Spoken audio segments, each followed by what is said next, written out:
The treatment will cost more than 100 with less than a 10% chance of recovery. That's what the doctor said, calmly. My family didn't cry. They didn't argue. They just looked at each other and left. My mother's words were final. Let the old man go. He's lived long enough. We're not throwing money into a black hole. And like that, they were gone. Out the door. Out of our lives. I was 17. Broke. Angry.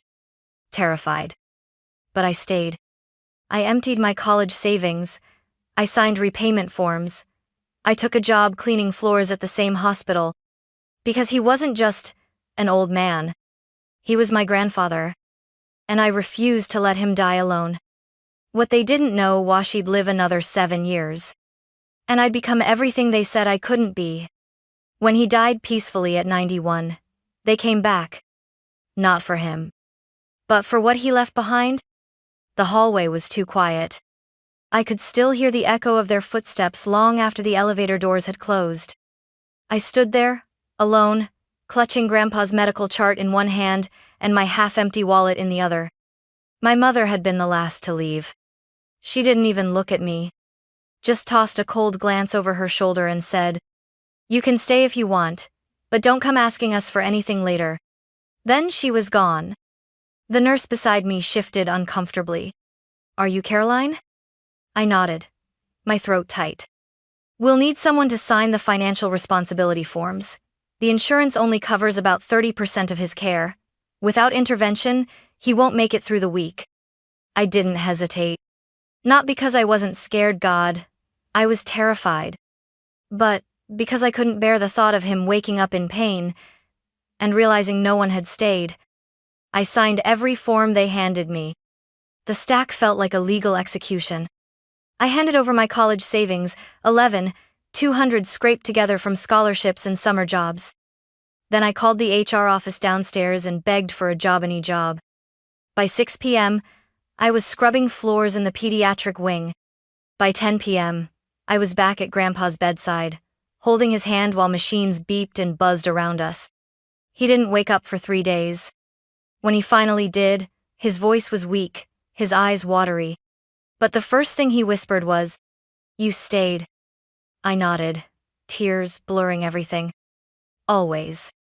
That night, while he drifted back into sleep, I sat beside him and stared out the window. The world outside kept moving: cars, city lights, people laughing in restaurants. But here, in this quiet hospital room, something had broken and rebuilt inside me. They thought they'd left me with a dying man. But what they really left me with was time. Time to listen. Time to learn. Time to grow into the woman I was never allowed to be around them. They walked away. I walked forward. The doctors didn't expect him to last more than a week. But a week passed. Then 2. Then 3. It started with small signs: she's, fingers twitching, a flutter of his eyelids, the way his hand gripped mine just a little tighter during the night. I read to him every evening. At first, I didn't know if he could even hear me. But I kept going: old war novels, Reader's Digest articles, even IKEA manuals, anything just to fill the room with something human. Then, one afternoon, as I was spoon-feeding him broth, he said, "Too salty." I froze. "Grandpa?" He blinked, looked at me, then smiled. "You've always been terrible at seasoning." I laughed through tears. It was the most beautiful complaint I'd ever heard. Over the next few weeks, his recovery picked up speed, not miraculous, but steady. He started sitting up, then speaking longer, then walking again, slowly, with my arm supporting his. The doctors called it a statistical anomaly. I called it proof that love matters more than odds. We moved into a tiny 2-room apartment across the street from the hospital. It wasn't much. The paint was chipped, the heater rattled, and we had to share one bathroom with 2 other tenants. But we were together. During the day, I worked hospital shifts and took GED classes online. At night, Grandpa taught me no just math or science, but how to fix things. Circuit boards, light switches, coffee machines. Most people throw stuff out when it breaks, he told me once, handing me a soldering iron. But if you understand how something works, you can rebuild it. That goes for machines, and it goes for people too. Those lessons, in that tiny kitchen with a flickering overhead light, changed my life. They weren't just about wiring or tools. They were about self-worth. About choosing to repair rather than abandon. One evening, he watched me replace a broken switch in our microwave. He nodded approvingly and said, "You know, you've got the mind of an engineer." I shook my head. "I've got the mind of a janitor who doesn't want to burn soup." But secretly, I let that compliment burrow deep inside me. It was the first time anyone had ever believed I could be more than what I was born into. He wasn't supposed to live, but he did. And because he did, I started to live too. The silence from my family became permanent. At first, I thought maybe they just needed time. That once Grandpa was out of the hospital, they'd come around. But then the bank account my mother used to help me manage closed. The family phone plan I was on disconnected. And the last message I ever got from her said, "You made your choice. Don't expect anything from us ever again." No explanation. No conversation. Just erased. I cried for days. Not just because it hurt, but because I knew they didn't even miss me. Not really. Grandpa saw it in my face even when I tried to smile. He never spoke badly of them. He just said, "Some people only know how to love when it's easy. You're not one of those people." Money got tight fast. I was working double shifts, cleaning the hospital at night and assisting at a supply desk during the day. I studied for my high school equivalency exams between mopping floors and folding scrubs. I skipped meals sometimes so Grandpa could have a better one. He hated that. So he made me a deal. He'd teach me everything he knew: mechanics, basic programming, blueprint reading if I promised to charge people for the work. By month 3, we had a shoebox full of cash labeled repair fund. By month 6, the neighbors were knocking, asking for help fixing appliances, rewiring lamps, even building backyard irrigation timers. We never advertised. But word spread. Caroline and her grandpa? They don't just fix things, they care. One night, while patching up an old toaster someone dropped off, Grandpa said, "You don't need their name to build your own." I looked at him. "Whose name?" He didn't answer, just kept twisting the wires into place. That was the night I realized. He knew exactly what he was preparing me for. Not revenge, not payback, but independence. A life beyond anyone else's permission. That year, I earned my GED. The following summer, I was accepted into a part-time tech program for women in STEM. I almost didn't apply. I didn't think I belonged. But Grandpa said, "The people who belong aren't the ones born into rooms. They're the ones who build doors." So I built mine. And I walked through it. 7 years. That's how long it's been since they walked away.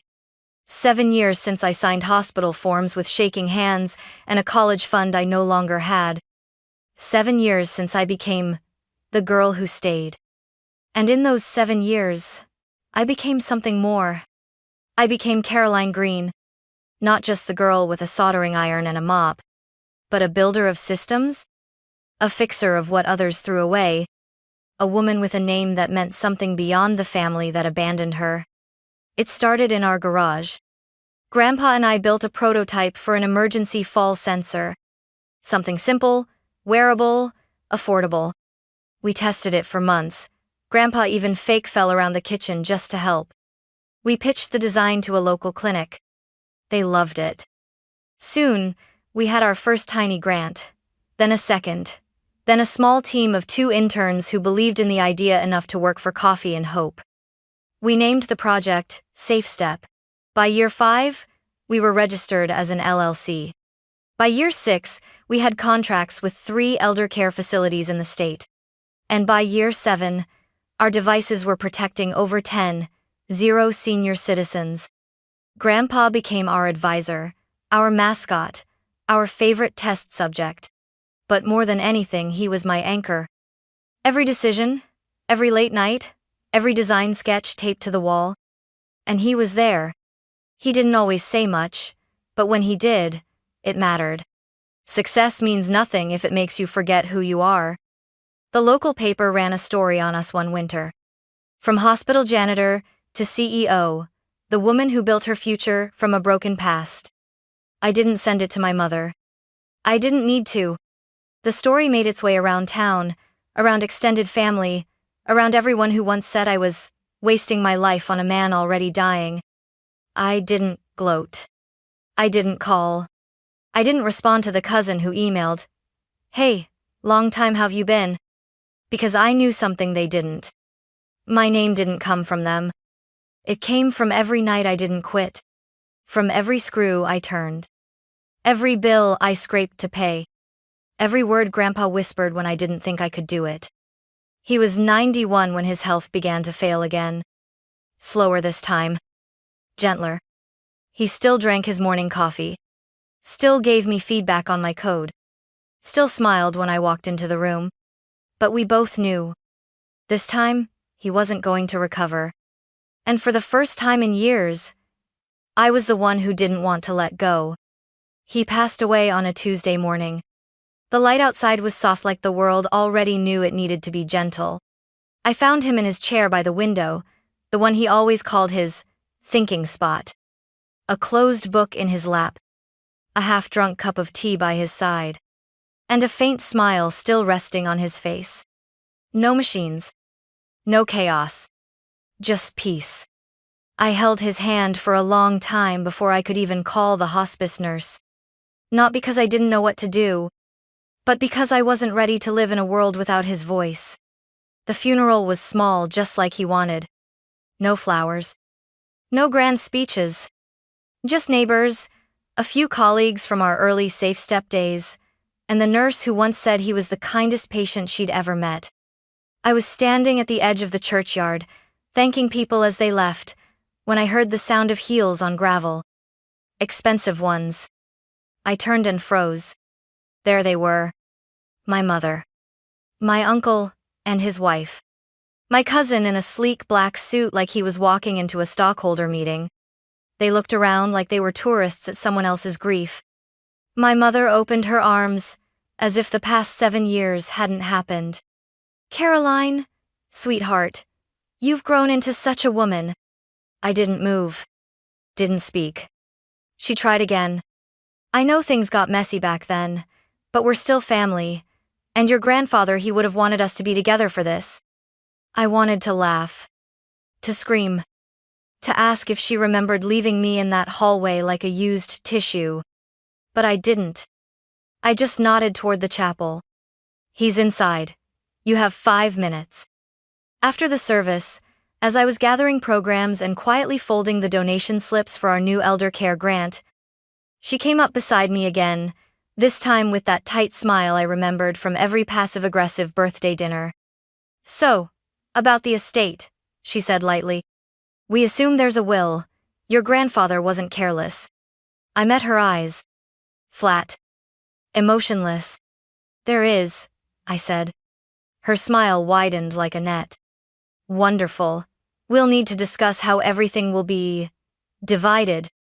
That was when I finally spoke. Really spoke. "You left him to die in a hospital bed, Mom. You didn't visit for 7 years. You never called. You never once asked if he made it. You only showed up now because you think he was worth something." She blinked, just once, but it was enough. Then she snapped, "Don't be dramatic. You're still his granddaughter, but we're his children. He wouldn't cut us out." I looked down at the wooden envelope in my hand, his will, sealed, notarized, and already in the care of his lawyer. "You'll find out tomorrow," I said quietly. But just know he wasn't nearly as forgiving as I am. The next morning, I arrived at the law office 15 minutes early. Not because I was nervous, but because I had been preparing for this moment for 7 years. Mr. Alton, my grandfather's attorney, greeted me with the same soft professionalism he always had. He had known Grandpa since the Safe Step prototype days. He'd helped us file the LLC paperwork. And now, he'd helped close the chapter. The conference room smelled of polished wood and old paper. I took a seat at the end of the long table. In front of me sat a sealed envelope and a small wooden box, the one Grandpa had asked me to keep unopened until this very meeting. Minutes later, the rest of them arrived. My mother walked in like she owned the place, in heels too sharp for her words. My uncle followed, face already tight with expectation. My cousin sat across from me, smirking like he was already spending the inheritance. No one said hello. Mr. Alton cleared his throat and began. This is the last will and testament of Walter H. Green. Dated, notarized, and confirmed on his 90th birthday. He paused, then looked at me. Miss Caroline, would you please open the box now? I nodded and lifted the lid. Inside was my grandfather's pocket watch. The one he used to wind every morning at 7:00 a.m. Tucked beneath it was a flash drive and a folded note. I slid the drive toward Mr. Alton. He plugged it into a small monitor. The screen lit up with Grandpa's weathered face. His voice filled the room, soft and steady. If you're hearing this, I've already left this world. And if the people I think are in this room are actually here, well, I'm not surprised. My mother shifted uncomfortably. My cousin looked at the ceiling. Let me make this simple, Grandpa continued. I, Walter Green, leave the entirety of my estate, including safe step shares, real estate assets, personal accounts, and intellectual property, to my granddaughter, Caroline Green. Everything. My uncle's jaw dropped. My mother leaned forward, furious. This isn't legal. He must have been manipulated. She was with him every day. Who knows what she told him to turn him against us? Mr. Alton held up a notarized form. Mr. Green completed a cognitive evaluation 2 weeks before this recording. Full mental capacity confirmed. No coercion. No revision needed. My cousin stood up. You've got to be kidding. She was a janitor. She lived off him. Grandpa's video continued, as if he'd heard every word. To those who say she took from me, I say, she gave me 7 more years. She gave me mornings with sunlight and coffee. She gave me meaning. You gave me silence.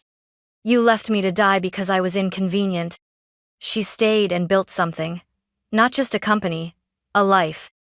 My mother's face paled. I stayed silent. Mr. Alton folded the will with clinical precision. There are no alternate beneficiaries. No contest clause is included. Any legal challenge will void your right to inherit anything. Walter Green's wishes are absolute. Caroline Green is the sole heir. No one said a word. Not really. There was only the quiet hum of air conditioning, and the sound of a legacy being taken away from those who thought they were entitled to it.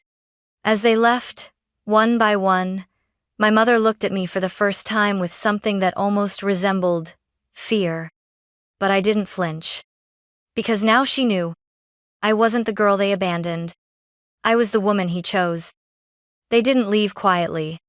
The moment the law office doors closed behind us, my mother spun toward me, voice low and venomous. You think this makes you better than us? You manipulated an old man on his deathbed and tricked him into signing everything over. I stared at her, this woman who once told me I was wasting my life on a man who wouldn't make it through the night. Now she stood inches from me, furious not because she'd lost a father, but because she'd lost the money he left behind. You left him, I said calmly. You left both of us, and for 7 years, you never once called to ask if he'd even survived. My uncle stepped in, his voice forceful. We're his children, Caroline. You don't get to erase that. I turned to him. And what exactly did that title mean to you? A duty? A bond? Or just a birthright you thought guaranteed a payday? He clenched his fists, like words weren't cutting deep enough. We can challenge the will, my cousin snapped. We'll go public. We'll tell the press you manipulated a dying man with dementia. I smiled, not because I was amused, but because I was ready. Go ahead, I said. And I'll release the full unedited footage of Grandpa's testimony, his medical evaluations, his daily journals. I'll publish his handwritten letters about what each of you died or didn't do when he needed you most. Let the world see the kind of family you really were. They were silent. But I wasn't finished. I reached into my bag and pulled out one last envelope. This, I said, handing it to my mother, was written by him a month before he passed. It's not legal, it's personal. She hesitated, then opened it. 3 words, handwritten in Grandpa's sharp, steady script. You walked away. Her hands trembled. She crushed the note in her palm like paper could erase shame. For the first time, she didn't speak. Not a curse. Not a plea. Just silence. And that silence said everything. I turned to leave, but paused at the door. You lost the inheritance, I said without turning back. But worse than that, you lost him. And the truth is, you lost him long before he died. I didn't take anything from you. You gave it all up the day you chose convenience over love. They watched me walk out into the sunlight. And for the first time in my life, I didn't feel small beneath their gaze. I felt whole. Not because I had won, but because I had survived, because I had stayed, because I had built something beautiful from the ashes they left behind. And because, in the end, he chose Minot just with his will, but with his time, his trust, and the quiet, unwavering love of a man who saw value in the very person they once abandoned. 6 months later, the house was quieter than ever, but not lonely. I kept the kettle he loved, the chair by the window, and the pocket watch, which I still wound at 7:00 a.m., each morning like a ritual, like a promise. But what I did next wasn't about mourning. It was about building. I used a portion of the inheritance to launch the Green Foundation, named not just for Grandpa's surname, but for the man who grew hope out of neglect. The mission was simple: to provide technical training and emotional support to teens and elderly individuals who had been abandoned just like we had been. We started small: 3 laptops, 2 folding tables, and a rented room in a community center. But the day our first student built her own basic fall detection device and shouted, "It actually works!" I felt something click in my chest. That joy, that spark, that was him living on. A year later, we opened our first permanent workshop space. 5 years after that, one of our scholarship recipients became a lead developer at SafeStep. And when she invited me to her graduation, she said, "I never had a real family, but your foundation made me feel like I mattered." I gave her Grandpa's favorite wrench, the one he always said fixed more than circuits. "You do matter," I told her. "And don't ever let anyone make you forget that." I still live in the same house. The company is bigger now, but my life is still simple. No lavish mansions, no flashy cars, just purpose and peace. Because I know what wealth really is. It's the extra 7 years I got with him. It's the lives I've helped repair. It's the girl I used to be, and the woman I became because I stayed when no one else would. Sometimes I think about the day they left us at the hospital, about how broken I felt. And then I look at what came from that moment. Not bitterness, but belonging. Not revenge, but restoration.